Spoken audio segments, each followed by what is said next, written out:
ಕುಡ್ತಾ ಕಲ್ತಿರೋರು ಕೂಡ ಬಿಟ್ಬಿಡ್ಬೇಕು ಅಂತ ಒಂದು ದುಸ್ಥಿತಿಯಲ್ಲಿ ಇವರು ಇದ್ದಾರೆ.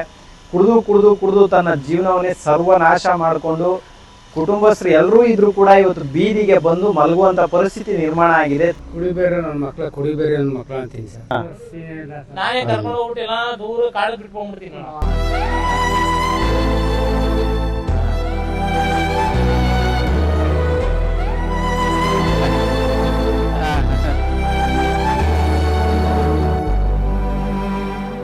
ಸ್ನೇಹಿತರೆ ನಮಸ್ಕಾರ, ನಾನು ನಿಮ್ಮ ಪ್ರೀತಿಯ ಜನಸ್ನೇಹಿ ಯೋಗೇಶ್. ಮೊದಲನೇದಾಗಿ ವಯಸ್ಸಿನ ಹುಮ್ಮಸ್ಸು, ಬಿಸಿ ರಕ್ತ ಅನ್ನೋ ಕಾರಣಕ್ಕೆ ಬೇಡದೇ ಇರೋ ದುರ್ಚಟಗಳನ್ನು ಮಾಡಿದ್ರೆ ಕೊನೆಗೆ ಅವರ ಪರಿಸ್ಥಿತಿ ಯಾವ ರೀತಿ ಆಗುತ್ತೆ ಅನ್ನೋದಕ್ಕೆ ಒಂದು ಉದಾಹರಣೆಯ ವಿಡಿಯೋನ ನಾನು ನಿಮಗೆ ತೋರಿಸ್ತಾ ಇದ್ದೀನಿ. ನಿಜವಾಗ್ಲೂ ಇವರ ಒಂದು ಪರಿಸ್ಥಿತಿ ನೋಡಿಬಿಟ್ರೆ ಕುಡ್ತಾ ಕಲ್ತಿರೋರು ಕೂಡ ಬಿಟ್ಬಿಡ್ಬೇಕು ಅಂತ ಒಂದು ದುಸ್ಥಿತಿಯಲ್ಲಿ ಇವರಿದ್ದಾರೆ. ಕುಡಿದು ಕುಡಿದು ಕುಡಿದು ತನ್ನ ಜೀವನವನ್ನೇ ಸರ್ವನಾಶ ಮಾಡಿಕೊಂಡು ಕುಟುಂಬಸ್ಥರು ಎಲ್ಲರೂ ಇದ್ರೂ ಕೂಡ ಇವತ್ತು ಬೀದಿಗೆ ಬಂದು ಮಲಗುವಂಥ ಪರಿಸ್ಥಿತಿ ನಿರ್ಮಾಣ ಆಗಿದೆ. ತುತ್ತು ಅನ್ನ ತಿನ್ನಬೇಕು ಅಂದ್ರೂ ದೇವರ ಆಶೀರ್ವಾದ ಮಾಡಬೇಕು, ಒಂದು ಲೋಟ ನೀರು ಕುಡಿಬೇಕು ಅಂದ್ರೂ ದೇವರ ಆಶೀರ್ವಾದ ಮಾಡಬೇಕು. ಆ ರೀತಿ ಒಂದು ಕ್ರಿಟಿಕಲ್ ಕಂಡೀಷನಲ್ಲಿ ಅವ್ರು ಇದ್ದಾರೆ ಅಂತಲೇ ಹೇಳ್ಬೋದು. ಯಾರಿಗೂ ಕೂಡ ಇಂಥ ಪರಿಸ್ಥಿತಿ ಬರಬಾರ್ದು. ಪ್ರತಿಯೊಬ್ಬರು ಕೂಡ ಈ ವಿಡಿಯೋನ ನೋಡಿದ್ರೆ ನಿಮ್ಗೆ ಅರ್ಥ ಆಗುತ್ತೆ. ನಾನು ಯಾಕೆ ಪ್ರತಿಯೊಂದು ವಿಡಿಯೋದಲ್ಲೂ ಕೂಡ ಹೇಳ್ತಾ ಇರ್ತೀನಿ, ದಯವಿಟ್ಟು ಬದಲಾಗಿ ಅಥವಾ ನಿಮ್ಮಲ್ಲಿ ಇರ್ತಕ್ಕಂಥ ದುರ್ಚಟಗಳನ್ನ ಸ್ವಲ್ಪ ಕಮ್ಮಿ ಮಾಡ್ಕೊಳ್ಳಿ ಅಂತ. ಸೊ ಯಾರೂ ಕೇಳೋದಕ್ಕೆ ರೆಡಿ ಇಲ್ಲ. ಆದರೆ ಈ ವಿಡಿಯೋ ನೋಡಿದ ಮೇಲೆ ನೀವೇ ಡಿಸೈಡ್ ಮಾಡಿ ಕಲಿಬೇಕಾ ಬೇಡವಾ ಅಂತ. ಸೊ ಎಲ್ಲರೂ ಕೂಡ ಈ ವಿಡಿಯೋನ ಕಂಟಿನ್ಯೂ ಆಗಿ ನೋಡಿ, ಎಲ್ರಿಗೂ ಒಳ್ಳೇದಾಗಲಿ. ಅವರ ದುಸ್ಥಿತಿಗೆ ಕಾರಣ ಏನು ಇಲ್ಲಿ ನೋಡೋಣ ಬನ್ನಿ. ನಮ್ಮ ಸಂತೋಷ್ ಅಣ್ಣವರು, ನಮ್ಮ ಆತ್ಮೀಯ ಸ್ನೇಹಿತರು ಇಲ್ಲೇ ಇದ್ದಾರೆ. ಸೊ ಇಲ್ಲಿ ನೋಡ್ಬೋದು ಅವರ ಪರಿಸ್ಥಿತಿ.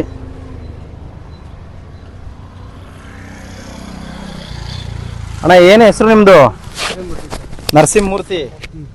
ಏನಕ್ಕೆ ಹಿಂಗಾಗಿದೆ? ಹೆವಿ ಡ್ರಿಂಕ್ಸ್ ಮಾಡೋದೈತೆ ಹಂಗಾಗಿದೆ. ಹೆವಿ ಡ್ರಿಂಕ್ಸು ಏನಕ್ಕೆ ಮಾಡ್ತಿದ್ರಿ ಡ್ರಿಂಕ್ಸು? ಗೊತ್ತಿರ್ಲಿಲ್ವಾ ಕುಡಿದ್ರೆ ಹಿಂಗೆ ಜಾಸ್ತಿ ಕುಡಿದ್ರೆ ಹಿಂಗಾಗುತ್ತೆ ನಮ್ಮ ಪರಿಸ್ಥಿತಿ ಅಂತ?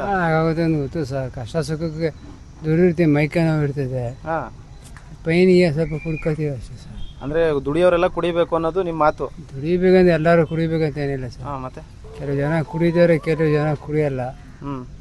ನನಗೆ ಪೇನ್ ಇರ್ತಿದೆ, ಪೇನಲ್ಲಿ ಕುಡ್ಕೊಂಡಿದ್ದೀವಿ. ಇವಾಗ ಅವಾಗ ಪೇನ್ ಇತ್ತು ಅಂತ ಕುಡಿತಿದ್ರಿ, ಈಗ ಅದ್ರ ಡಬಲ್ ಪೇನ್ ಇದೆಯಲ್ಲ, ಇವಾಗ ಏನು ಮಾಡ್ತೀರಾ? ಡಬಲ್ ಪೇನ್ ಇದೆ.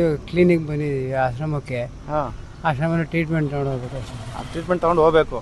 ಎಲ್ಲಿಗೆ ಹೋಗ್ಬೇಕು ಮತ್ತೆ ನಾನು ನನ್ನ ರೂಮ್ ಮಾಡ್ಕೊಂಡು ನನ್ನ ಸಹೋದರಿಯಿಂದ ನಾನು ಸಂಪಾದನೆ ಮಾಡ್ಕೊಂಡು ಚೆನ್ನಾಗಿರ್ಬೇಕು ಸರ್. ಹೌದಾ? ಯಾವುದು ಬ್ರ್ಯಾಂಡು ನಿಮ್ಮದು? ಅಲ್ಲ ಬೇಡ ಬಿಡಿ ಸರ್, ಕೇಳದೆ ನಮಗೂ ಗೊತ್ತಾಗಲಿ ಅಂತ. Rum sir. ರಮ್ಮು ಇಲ್ಲಿ ವಾರಕ್ಕೊಂದ್ಸತಿ ತಿಂಗ್ಳಿಗೊಂದ್ಸತಿ ಕೊಡ್ತೀವಿ ಅಂದ್ರೆ ಯಾವ್ದು ಬೇಕಾಗುತ್ತೆ? ಯಾವ ಔಷಧಿ ಕೊಡ್ತಿರೋದು ಎಲ್ಲ ಔಷಧಿ ಕೊಡಿಲ್ಲ. ಅಲ್ಲ ಸರ್, ಎಲ್ಲ ಮನುಷ್ಯನ ಎಲ್ಲ ಔಷಧಿ. ಇವಾಗ ಆಯ್ತು, ಇಲ್ಲಿಗೆ ಬಂದಿದ್ದೀರಲ್ಲ, ಏನಾರ ಬೇಕು ಅನ್ಸಿದ್ರೆ ಯಾವ್ದು ಕೊಡ್ಬೇಕು ಅಂತ ಕೇಳ್ಕೊತಾ ಇದ್ದೀನಿ. ಯಾವ್ದೋ ಒಂದು ಔಷಧಿ, ರಮ್ಮ ವಿಸ್ಕಿ ಎಲ್ಲ ಇರ್ತಾರಲ್ಲ. ಇನ್ನು ಬಿಡೋ ಅಂತ ಆಸೆಗಳು ಯಾವ್ದು ಇಲ್ಲ? ಬಿಡೋ ಅಂತ ಆಸೆ ಇದೆ, ಇಲ್ಲ ಅಂತಲ್ಲ. ನೀವ್ ಯಾರು ಒತ್ತಾಯ ಮಾಡ್ಕೊಡಲ್ಲ ಅಂತ ಗೊತ್ತು ಸರ್.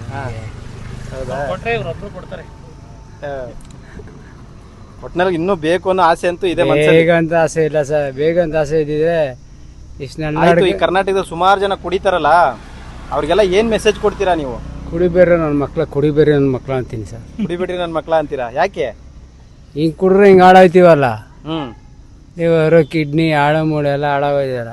ಅದ್ರ ಬದಲು ಆರೋಗ್ಯ ಚೆನ್ನಾಗಿ ನೋಡ್ಕೊಂಡಿದ್ರೆ ಹೆಂಡತಿ ಮಕ್ಳು ಎಲ್ಲರೂ ಚೆನ್ನಾಗಿರ್ತಾರೆ. ಇದಕ್ಕೆ ಕಾರಣ ನೀವೇ ಅಂತೀರಾ? ಮನೆಯವರೆಲ್ಲ ದೂರ ಮಾಡಕ್ ಕಾರಣ ನೀವೇ ತಾನೆ? ಮನೆಯವ್ರು ಯಾರು ಇಲ್ಲ ಬಿಡಿ ಸರ್.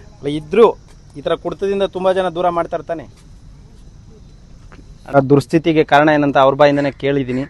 ಇದ್ರ ಮೇಲೂ ನೀವು ಕುಡಿಬೇಕು ತಿನ್ಬೇಕು ಅಂತ ಹೇಳಿದ್ರೆ ಇದನ್ನ ನೋಡಿದ್ಮೇಲೂ ಕಲಿಬೇಕು ಅನ್ಸಿದ್ರೆ ನೀವು ಕಲಿಬೋದು, ಅದೇನು ನಾನೇನು ಹೇಳೋಕ್ಕಾಗಲ್ಲ. ಸೊ ಇವ್ರ ದುಸ್ಥಿತಿ ಬಗ್ಗೆ ತಾವು ಏನು ಹೇಳಕ್ಕೆ ಇಷ್ಟಪಡ್ತೀರಿ ಅಣ್ಣ? ಈಗ ನಾನು ಒಂದು ಮಾತು ಹೇಳ್ಬಿಡ್ತೀನಿ ಅಣ್ಣ, ತುಂಬ ಕ್ರಿಟಿಕಲ್ ಕಂಡೀಷನ್ ಇದೆ. ನಾನು ಭರವಸೆ ಏನು ಕೊಡ್ಬೋದು ಅಂದರೆ ಊಟ ತಿಂಡಿ ಬಟ್ಟೆ ಕೊಡ್ಬೋದು, ಅದಕ್ಕೆ ಮೀರಿದ್ದು ನನ್ನ ಕೈಲೂ ಏನೂ ಮಾಡೋದಕ್ಕೆ ಸಾಧ್ಯ ಇಲ್ಲ. ಸೊ ನನ್ನ ಕೈಲಾಗಿದ್ದು ಪ್ರಯತ್ನ ನಾನು ಮಾಡ್ತೀನಿ, ಫಲ ದೇವ್ರು ಕೊಡಬೇಕು. ಸೊ ಇವಾಗ ಏನು ಹೇಳಕ್ಕೆ ಇಷ್ಟಪಡ್ತೀರಾ? ಯೋಗೇಶ್ವರೇ, ಅವರು ಇವಾಗಿರೋ ಪರಿಸ್ಥಿತಿಗೆ ಏನು ಮಾಡೋಕ್ಕಾಗಲ್ಲ. ನೀನಲ್ಲ ನಾನಲ್ಲ, ಯಾರೇನು ಮಾಡೋಕ್ಕಾಗಲ್ಲ. ರೋಡಲ್ಲಿ ಬಿದ್ದು ಸತ್ತಿ ಹಾಳಾಗೋದಕ್ಕಿಂತ ಆಶ್ರಮದಲ್ಲಿದ್ದರೆ ಒಂದು 4 ದಿನ ಬದುಕ್ಬೋದು.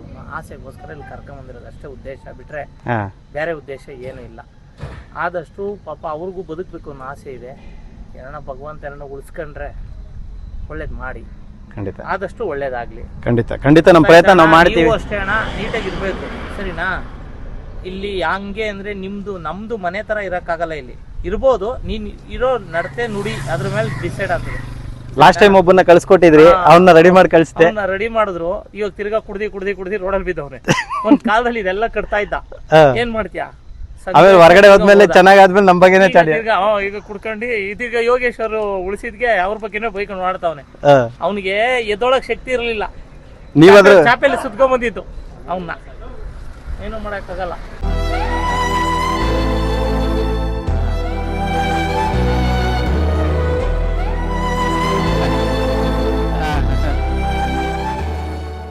ಇಲ್ಲಿ 165ಕ್ಕಿಂತ ಹೆಚ್ಚು ಜನರು ಇದ್ದಾರೆ. ಸೊ ಸಾಕಷ್ಟು ಜನ ಹೇಳ್ತಾರೆ ತುಂಬ ಈಸಿ ಇದು, ಯಾರು ಬೇಕಾದ್ರೂ ಮಾಡ್ಬೋದು ಅಂತ.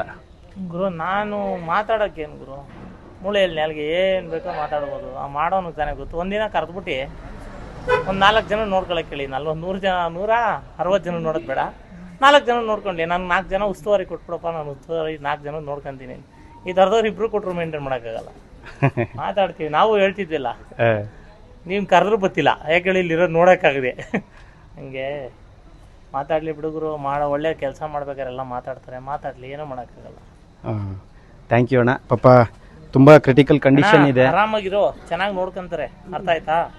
ನಿನ್ ಮನೆಗಿನ್ನ ಚೆನ್ನಾಗಿ ನೋಡ್ಕೊಂತಾರೆ. ಮತ್ತೆ ಗಾಂಚಲಿ ಮಾಡಬಾರ್ದು, ಎಣ್ಣೆ ಬೇಕು ಮಾಡಿದ್ರಣ ನಾನೇ ಕರ್ಕೊಂಡು ಹೋಗ್ಬಿಟ್ಟು ಎಲ್ಲ ದೂರ ಕಾಡಿಗೆ ಬಿಟ್ಕೊಂಡ್ಬಿಡ್ತೀನಿ ನಾನು. ಅಷ್ಟೇ, ಚೆನ್ನಾಗಿದ್ರೆ ನೀನ್ ಚೆನ್ನಾಗಿ ನೋಡ್ಕೊಂತಾರೆ. ನೋಡಿ ಇವರೆಲ್ಲ ಎಷ್ಟು ಚೆನ್ನಾಗವ್ರೆ, ನೆಮ್ಮದಿಯಾಗಿ ಆರಾಮಾಗಿ.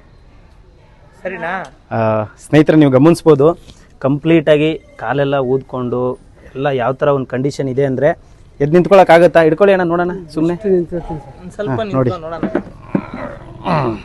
ಸಪೋರ್ಟ್ ಹಾಕ್ಲೇಬೇಕು ನೋಡಿ, ನಡೆಯೋಕ್ಕಾಗುತ್ತಾ? ಸೊ ಎಲ್ಲ ವಾಶ್ರೂಮ್ ಗೀಶ್ರೂಮ್ ಎಲ್ಲ ಒಂದೇ ಕಡೆ, ಎಲ್ಲ ಒಂದೇ ಕಡೆ ಅನ್ನೋ ಒಂದು ಸ್ಥಿತಿಲಿ ಅವ್ರು ಬಂದು ತಲುಪಿಬಿಟ್ಟಿದ್ದಾರೆ. ಸೊ ದಯವಿಟ್ಟು ಈ ವಿಡಿಯೋನ ಅತಿ ಹೆಚ್ಚು ಶೇರ್ ಮಾಡಿ. ಕಾರಣ ಏನಂತ ಹೇಳಿದ್ರೆ, ಇವರ ಒಂದು ಕ್ರಿಟಿಕಲ್ ಕಂಡೀಷನ್ಗೆ ಯಾರಾದರೂ ಸ್ಪಂದಿಸೋಂಥವ್ರು ಇದ್ದರೆ ಸ್ಪಂದಿಸ್ಬೋದು. ಹಾಸ್ಪಿಟಲ್ಗೆ ನೋಡೋಣ, ಕರ್ಕೊಂಡು ಹೋಗೋಣ, ಯಾವ ರೀತಿ ಆಗುತ್ತೆ, ಏನಾಗುತ್ತೆ, ಏನು ಟ್ರೀಟ್ಮೆಂಟ್ ಕೊಡಿಸೋದಕ್ಕೆ ಸಾಧ್ಯ ಇದೆ ನೋಡೋಣ. ಖಂಡಿತ ಪ್ರಯತ್ನ ಮಾಡ್ತೀನಿ ಅಣ್ಣ. Thank you so much. ನೀವೇ ನೋಡ್ತಾ ಇದ್ದೀರಾ, ಎಲ್ಲ ಕೂತಿದ್ದ ಕಡೆನೇ ಮಾಡಿಬಿಟ್ಟಿದ್ದಾರೆ ಅವರು. ಎಲ್ಲ ನಂಗೆ ಗೊತ್ತಿರೋ ಇದೆ, ಅದಕ್ಕೋಸ್ಕರನೇ ನಾನು ನಿಮ್ಮ ಹತ್ರ ಬಂದಿದ್ದು. ಪಾಪ ಅವ್ರ ಕೈಲಿ ಇನ್ನೇನು ಮಾಡೋಕ್ಕಾಗಲ್ಲ. ಎದ್ದು ಓಡಾಡಂಗೆ ಇದ್ದಿದ್ರೆ ಏನು ಅಂತ ಅಂದ್ಕೊಂಡಿದ್ದೆ, ಪಾಪ ಆಗಲ್ಲ. ನೋಡಿ ಆದಷ್ಟು ಟ್ರೈ ಮಾಡಿ. ಖಂಡಿತ ಅಣ್ಣ, ಖಂಡಿತ. ಎಂತೆಂಥವ್ರು ಚೆನ್ನಾಗಿ ಆಗೋರೆ, ಇವರು ಆಗ್ತಾರೆ ಅನ್ನೋ ನಂಬಿಕೆ ಇದೆ. ಥ್ಯಾಂಕ್ ಯು, ಥ್ಯಾಂಕ್ಸ್ ಅಣ್ಣ.